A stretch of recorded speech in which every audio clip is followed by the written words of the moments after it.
மலேசியாவில் நடந்த audio release வந்து மாலிக் அவர் தத்தோ மாலிக் மலேசியாவில் வந்து பார்த்தீங்கன்னா மிகப்பெரிய ஒரு பவர் சென்டர், அதாவது ஒரு ஆளுமையான நபர்னு நம்ம சொல்லலாம். அவருடைய அடிப்படை தொழில் என்னன்னா நகைக்கடை தான். நகைக்கடை, பெரிய பெரிய நகைக்கடை மலேசியாவில் பல இடங்களில் வச்சிருக்கிறாரு. அவர் ஒரு மிகப்பெரிய செல்வந்தர், மிகப்பெரிய டான்னு சொல்கிறாங்க. மலேசியா பொறுத்த வரைக்கும் பார்த்தீங்கன்னா மாலிக் வந்து கண்ட்ரோல், அந்த அந்த மாலிக் சொன்னால் எல்லாருமே கேட்பாங்க. அந்த அளவுக்கு ஒரு செல்வந்தராகவும் ஒரு ஒரு பவர் சென்டராகவும் மாலிக் இருக்கிறாரு அப்படின்னு சொல்கிறாங்க.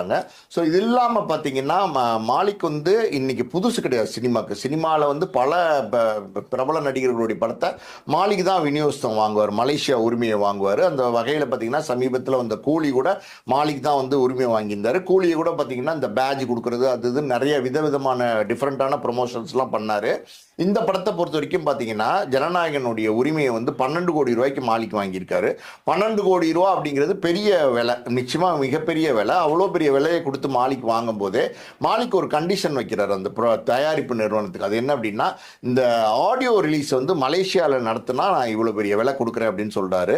ஆடியோ ரிலீஸை மலேசியாவில் நடத்துகிறதுக்கு வந்து ஒத்துக்கிறாங்க, அந்த தயாரிப்பு நிறுவனம் ஒத்துக்கிறாங்க. அது காரணம் என்ன அப்படின்னா, விஜயே வந்து அதை விரும்புகிறார். விஜய் என்ன நினைக்கிறாருன்னா, தமிழ்நாட்டில் இன்னைக்கு இந்த ஆடியோ ரிலீஸ் பண்ணோம்னா அதில் ஏதாவது பிரச்சனைகள் வரலாம், பெரிய கூட்டத்தில் தள்ளுமுள் வந்து ஏதாவது அசம்பாவிதங்கள் நடக்கலாம். ஆனால் மலேசியாவை பொறுத்த வரைக்கும் எத்தனை லட்சம் பேர் வந்தால் கூட அதை கரெக்டாக கட்டுக்கோப்பாக வந்து மாலிக் வந்து நடத்தி கொண்டு வருவார். நிச்சயமாக ஒரு பெரிய பாதுகாப்பை தருவார், நிச்சயமாக ஒரு வெற்றி விழாவாக மாற்றி கொடுப்பார் அப்படின்னு ஒரு நம்பிக்கை வந்து மாலிக் மேலே விஜய்க்கு இருந்ததுனால விஜய் வந்து ஒத்துக்கிறாரு. அந்த விழா வந்து பார்த்தீங்கன்னா ரொம்ப சிறப்பாக ஆர்கனைஸ் பண்ணியிருந்தாங்க. இங்கேருந்து பார்த்தீங்கன்னா எல்லாரும் வந்து முதல் வகுப்பு விமான டிக்கெட்லேருந்து 7 ஸ்டார் 5 ஸ்டார் ஹோட்டல்ஸ்லேருந்து, அதாவது அந்த அந்த விழாவே ரொம்ப சிறப்பான விழாவாக மாற்றி காமிச்சார். விஜய் மலேசியா ஏர்போர்ட்டில் இறங்குனதுலேருந்து அது விஜய் வந்து அந்த ஹோட்டல் போய் சேர்ற வரைக்குமே பார்த்தீங்கன்னா மக்கள் வெள்ளம், மிகப்பெரிய மக்கள் வெள்ளம், மக்கள் கூட்டம் இருந்துச்சு. அவ்வளோ பெரிய மக்கள் வெள்ளத்தில் அழகாக விஜய் கொண்டு போய் இறக்குறாரு. அதாவது அவருடைய ஹோட்டல், அந்த ஹோட்டல் பார்த்தீங்கன்னா சங்க்ரி லீ அப்படின்றாங்க.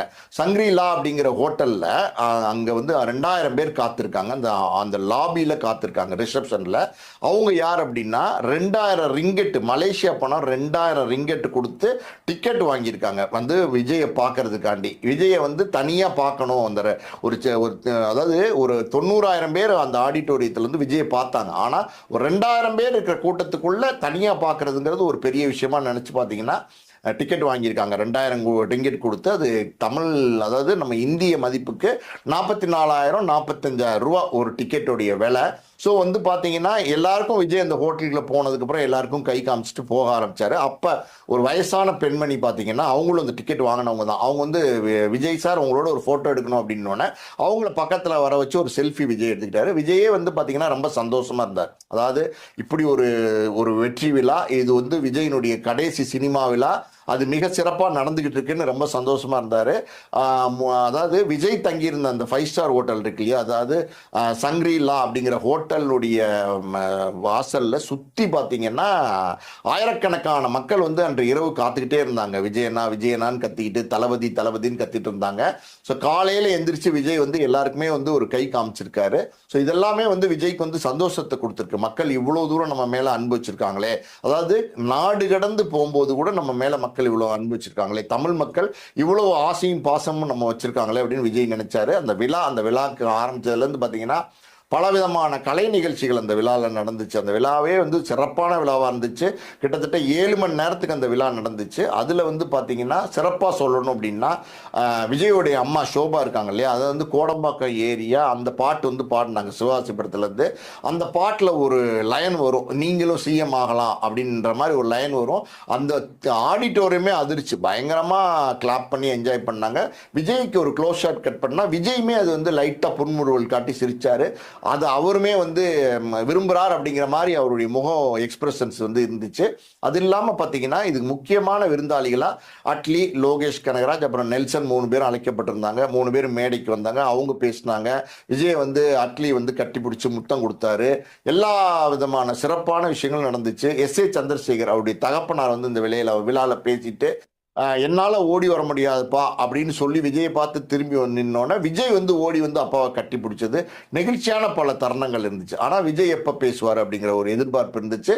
விஜய் பேச ஆரம்பித்தோடனே பார்த்தீங்கன்னா செல்லங்களா எங்கிருந்து வந்தீங்க அப்படிங்கிற மாதிரி ஆரம்பிக்கிறாரு. வழக்கமா நண்பா நண்பிங்கிறாரு. அதெல்லாம் பேசும்போது பயங்கரமான விஜய் பேச ஆரம்பிச்சதுலேருந்தே பார்த்தீங்கன்னா விஜய் என்ன பேசுறாருன்னே கேட்க முடியாத அளவுக்கு வந்து ஆரவாரமா இருந்துச்சு. அங்க விஜய் ஒரு விஷயம் சொல்றாரு. அது என்ன அப்படின்னா, மலேசியானாலே எனக்கு வந்து பில்லா ஞாபகம் வரும், என்னுடைய நண்பர் அஜித் ஞாபகம் வரும் அப்படிங்கிறாரு. குருவி ஞாபகம் வரும்ன்றார். ஏன்னா குருவி படமும் மலேசியால தான் எடுத்தாங்க. ஸோ அஜித்தை பற்றி இந்த மேடையில் வந்து விஜய் வந்து குறிப்பிட வேண்டிய அவசியம் என்னன்னா, அஜித்தும் விஜயும் சமகாலத்தில் சினிமாக்குள்ளே வந்தவங்க. கிட்டத்தட்ட ரெண்டு பேருமே பார்த்தீங்கன்னா 92 93 காலத்தில் தான் சினிமாவுக்கு வந்தாங்க, ஒன்றா நடித்தாங்க. ஆரம்ப காலத்தில் பார்த்தீங்கன்னா ராஜாவின் பார்வையிலன்னு ஒரு படம், அந்த ஒரு படம் மட்டும் அஜித்தும் விஜய் சேர்ந்து நடிச்சிருக்காங்க. அது வந்து சினிமாவில் அதுக்கப்புறம் அஜித் விஜய் சேர்ந்து நடிக்கல.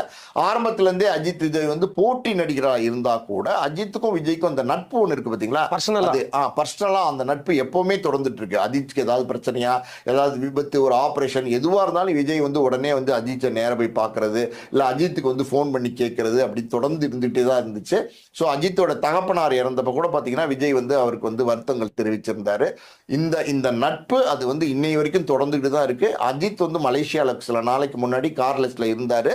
ஸோ இந்த விழா நடக்கும்போது வந்து அஜித் அங்கே இருந்தா இந்த விழாவில் கலந்துக்குவார்னு சொன்னாங்க. இந்த நடக்கும்போது இருந்திருந்தா கூட அஜித் அதில் கலந்துக்க மாட்டார். ஏன்னா அஜித் பொதுவாக இந்த மாதிரி ப்ரொமோஷன்ஸ் பெருசா விரும்புறது இல்லை.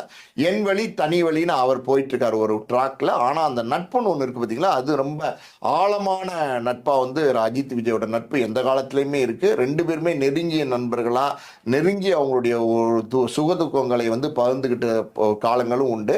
அதனால தான் பார்த்தீங்கன்னா அஜித் அந்த மேடையில் வந்து பர்டிகுலரா பேர் சொல்லி வந்து விஜய் சொல்றாரு. சொல்லும் போது பார்த்தீங்கன்னா அஜித்தோட ரசிகர்கள் பெரிய லெவலில் ஆரவாரம் பண்ணாங்க, பெருசா என்ஜாய் பண்ணாங்க. ஸோ இன்னொரு தகவலும் இருக்குது. என்ன அப்படின்னா, அஜித் அந்த விழாக்கு வரலேன்னா கூட விஜய்க்கு வந்து அஜித் வந்து பர்சனலாக ஃபோன் பண்ணி வந்து வாழ்த்து சொல்லியிருக்காரு. அதாவது அரசியலுக்கு வந்ததுக்கு இல்லை, இது சினிமாலேருந்து வெளில போகிறாரு, அடுத்த தளத்துக்கு போகிறாருன்னும் போது அதில் நீங்கள் வெற்றி அடையணும் அப்படின்னு வந்து அஜித் வந்து வாழ்த்து சொல்லியிருக்கிறதா ஒரு தகவல் இருக்குது. அது உண்மையான தகவல் தான் சொல்கிறாங்க.